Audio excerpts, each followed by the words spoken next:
Welcome back, Desmond. You'll be happy to hear there's actually good news for once. Yeah? I've managed to locate a power source, and it's relatively close by. Up for a trip to Manhattan? Is it safe to leave? Abstergo's gotta be looking for us. Obviously it's not safe. Can't exactly sit around here hoping to get lucky, though, can we? We need that power source. Besides, I'm sure you can cook up some way to hide our movements. Maybe. The Templars have access to all kinds of satellites and camera systems. We'll need to find a way to mask our digital signature. I can probably camouflage the van, too. But there's not much I can do for us. That's an easy one. Local utility companies have assured the public that they're completely prepared for the upcoming solar maximum. Disruptions to service are expected to be minimal. If only they knew. What's this? A remote-operated camera. It'll provide us with a feed while you're on mission. This will let us talk to each other. We're almost there, so listen up. The artifact is in an office penthouse in Lower Manhattan. At this time of night, direct infiltration is going to get you noticed. I think we're better off having you drop in from above. What do you mean, above?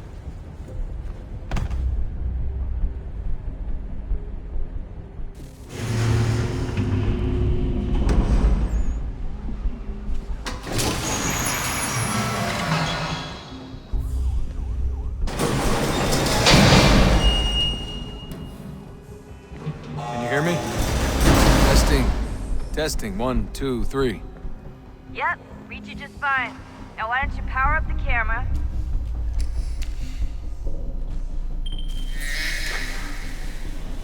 I've got pictures.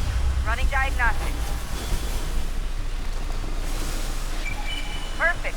I've got a nice, strong signal. Just a heads up. There's no elevator access from here on out. You'll have to get up there the old-fashioned way.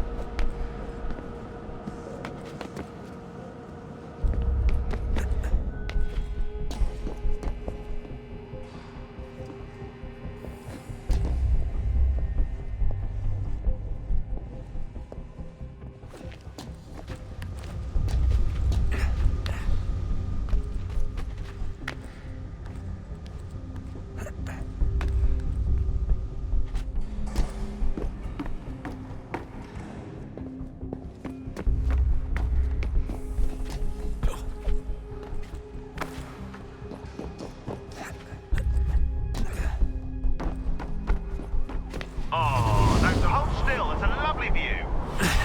Seriously, Sean? Fuck you.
Jesus. Look on the bright side.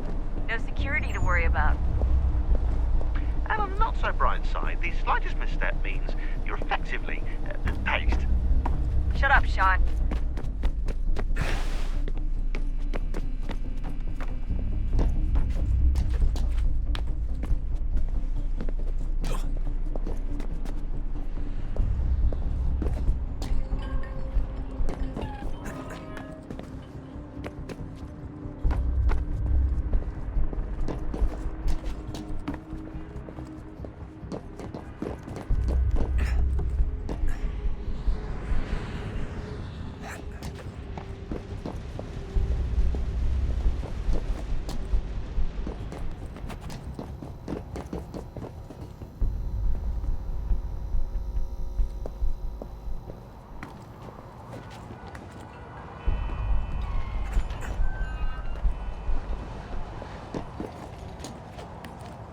Almost there, Desmond.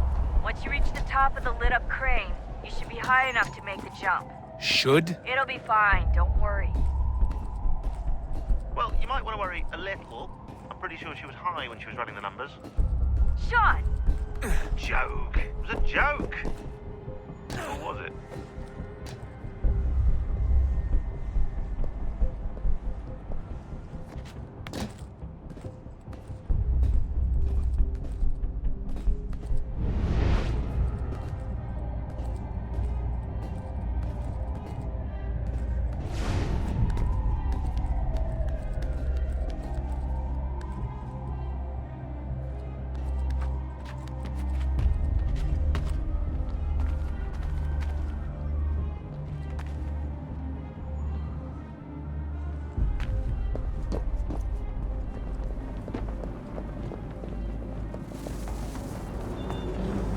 Jump when you're ready, but wait for my signal to open the chute. Timing's really important here. Too soon or too late, and you'll miss the building.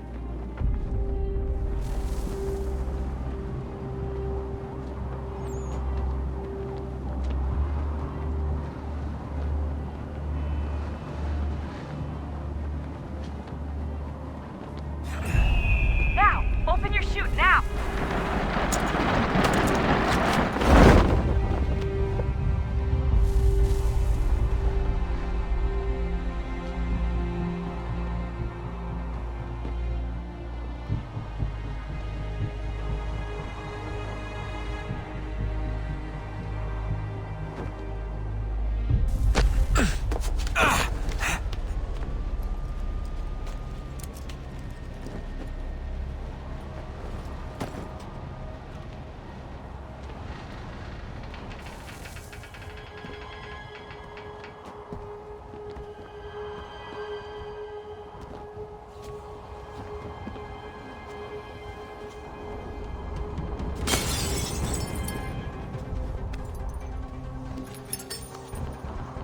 That wasn't so bad.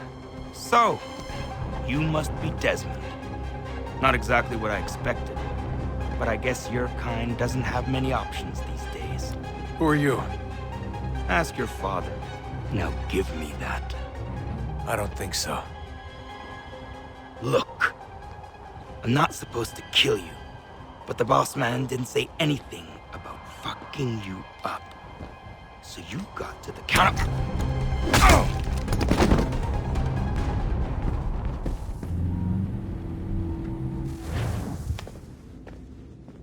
So who the hell is Daniel Cross? Believe it or not, he used to be an assassin.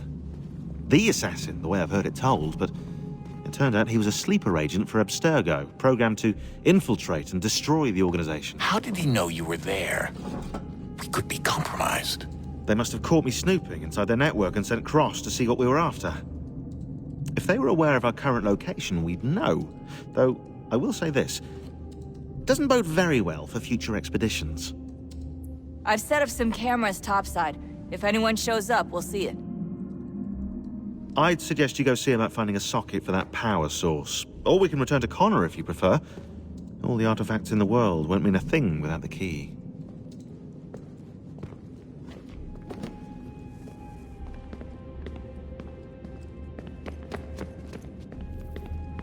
Son, I owe you an apology. I shouldn't have lashed out like that. You have to understand, I've never been very good at this. Never mind that we live rather extraordinary lives. Yeah, I kinda liked my ordinary one.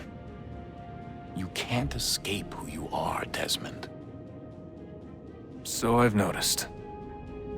Look, it's silly for us to go back and forth like this. I admit, I did a shitty job raising you. I apologize, I'm sorry. But it's important you understand it didn't come from a bad place. You're my son. I love you. I guess I was so busy trying to make sure nothing bad happened, I didn't consider the consequences. Truce. I can't believe it's taken me so long to ask, but... how's Mom? She's not... No. Your mother is fine. We decided it was safer if we split up for this job. Always assuming the worst. For good reason. Can I at least say hi to her? I'm sorry, it's too risky. Maybe when we're done. Right. When we're done.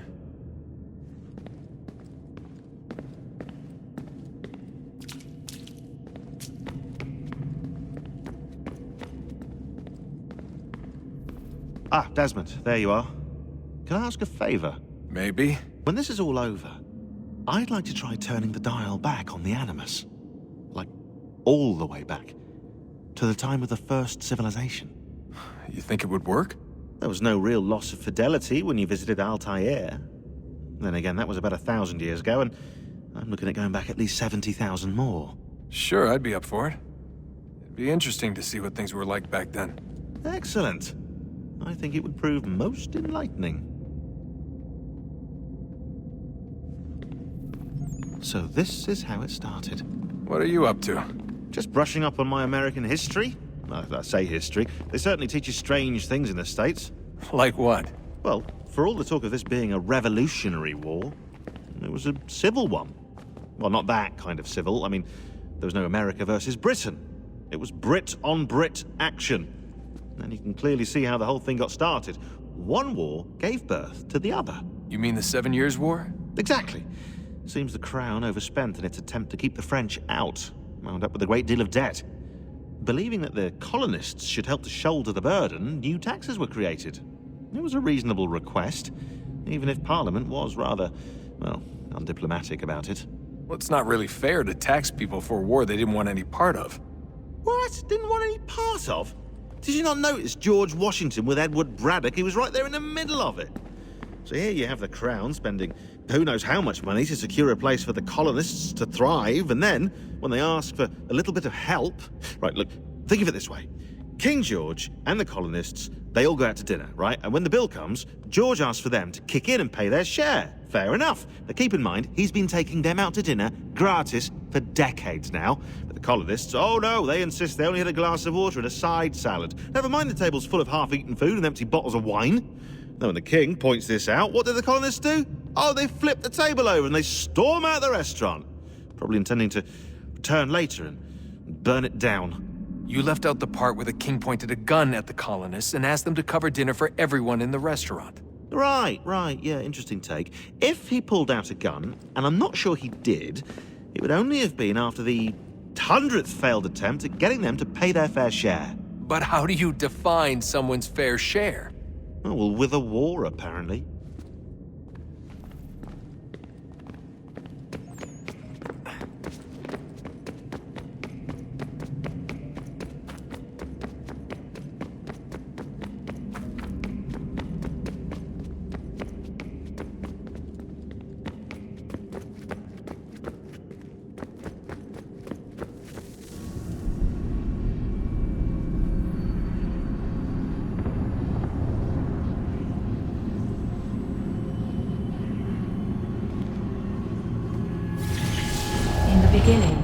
When we thought we could be saved, we sought to face the sun's wrath and contain it.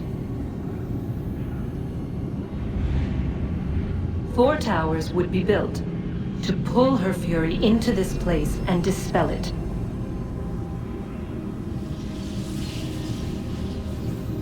But even with all we knew, with all we had, it would take too long. 1,000 years we could labor and still the work would not be done. The first tower was never completed. The project abandoned. We moved on. But while we labored on other endeavors, a few returned. They thought to automate the process. Metal might finish what flesh could not.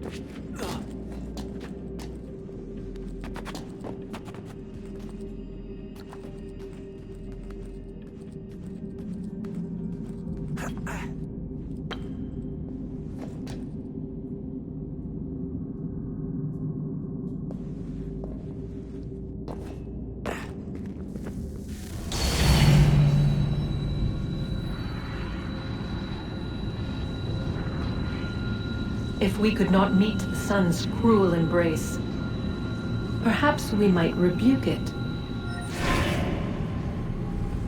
Already we could generate fields to protect us in times of strife.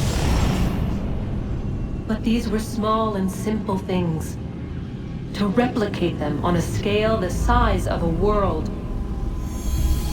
we lack the energy to make it so. Half the world, they said then. It is better than none at all. We tried. Again, we failed. A quarter, they asked. Even this we could not do. A sixth, an eighth, a tenth, they cried. The answer was still the same. Perhaps in time a city might be spared. But it was time we did not have. So we moved on.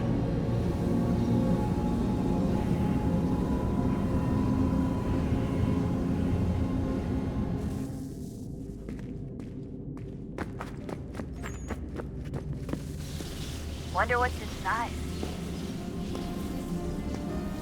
Only one way to find out.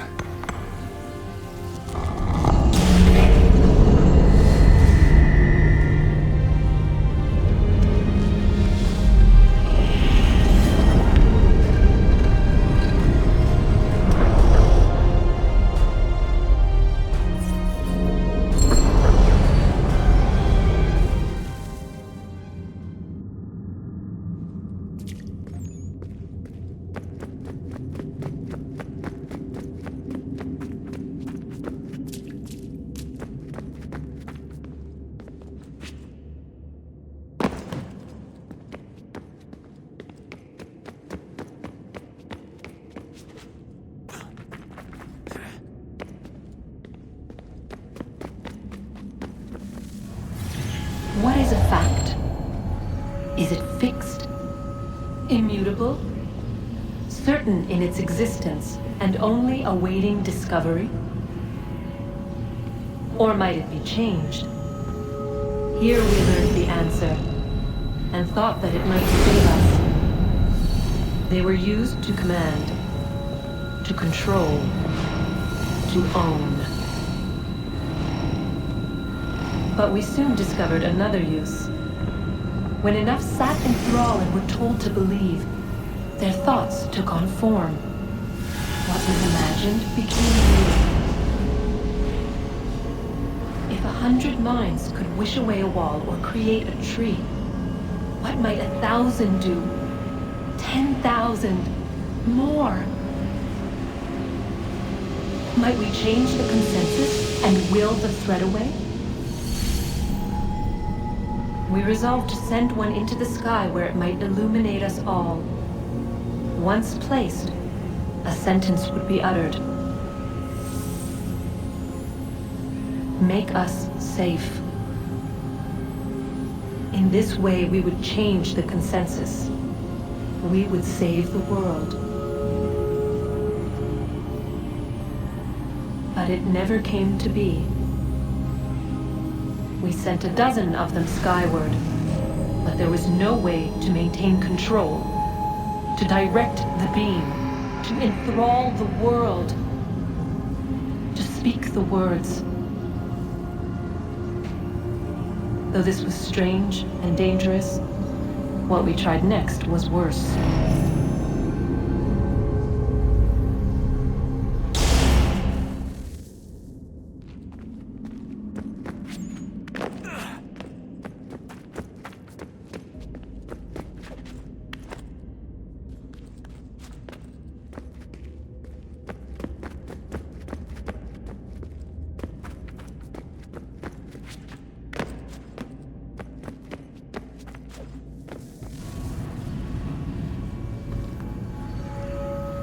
Our first instinct was to travel back, to change the past. But we could not find a way. But forward, we could look forward. And so here we sought to see beyond ourselves, and know what was to come. First we watched to learn if our work would succeed. But the answer was always the same. so we moved on to other things. But she remained. The one you call Minerva. In time, she too stopped looking, and instead began to speak.